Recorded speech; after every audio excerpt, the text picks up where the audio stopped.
This week, it wasn't a great week for tight ends, but I'm going to still give you 5 options if you need help at the tight end position on waivers heading into week 11. The first guy is Logan Thomas, a guy I talk about every week on this channel. I had him on the drop list, but he performed here for the third best fantasy game for a tight end this week on 6 targets, 4 catches, 66 yards for Thomas.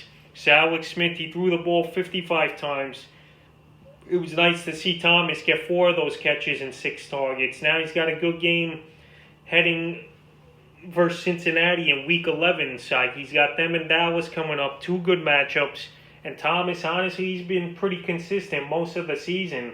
The last 4 weeks especially. So Thomas, he's not a bad guy to go get.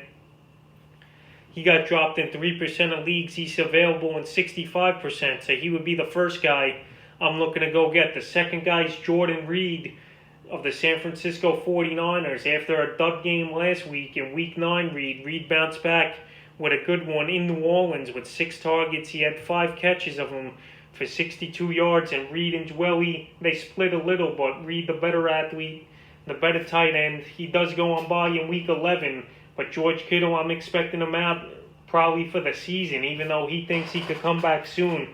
But the Niners, they're banged up. They're out of it now, losing 3 in a row. So I don't see Kittle coming back. And Reed, he could be good the rest of the way if he stays healthy. He's available in 81% of leagues. The next guy is Richard Rodgers of the Philadelphia Eagles. We saw him have a few good games over the last few weeks. Was Rodgers. I know Dallas Goedert's back, but Rodgers, in the last 3 out of his 4 fantasy games, he's had double-digit fantasy points, and now he's got Cleveland coming up here in Week 11. Carson Wentz, he looked for him more than Goddard. On 5 targets, he had 4 catches for 60 yards was Rodgers.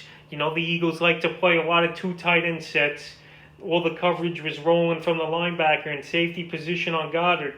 So he'd open the middle of the field and the sidelines up a little for Richard Rodgers. And Rodgers, he's available in 95% of fantasy leagues. He's going to have a role, I believe, as long as Ertz is out. So yeah, Richard Rodgers, go get him if you're desperate for a tight end or whatever. The next guy is Dan Arnold of the Arizona Cardinals. The Cardinals, we know they don't use the tight end that much, but Arnold, he had a pretty decent game. He was top 10 in points for tight ends. That's how bad it was this week. 4 targets, he got all 4 of them for 34 yards.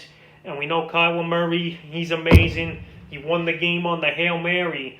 But these guys, they're going to be open, it looks like. In the middle of the field is Arnold. The attention's rolling, all the Hopkins, Kirk, and Murray's running ability. So Arnold, he could be a sneaky play. He's out there in 100% of leagues.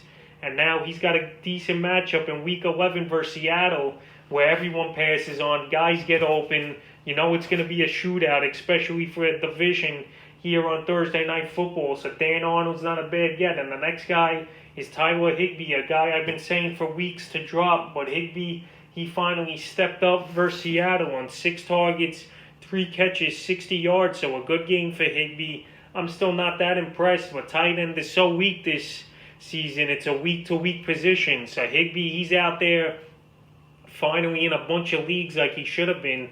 He's available in 47% of leagues.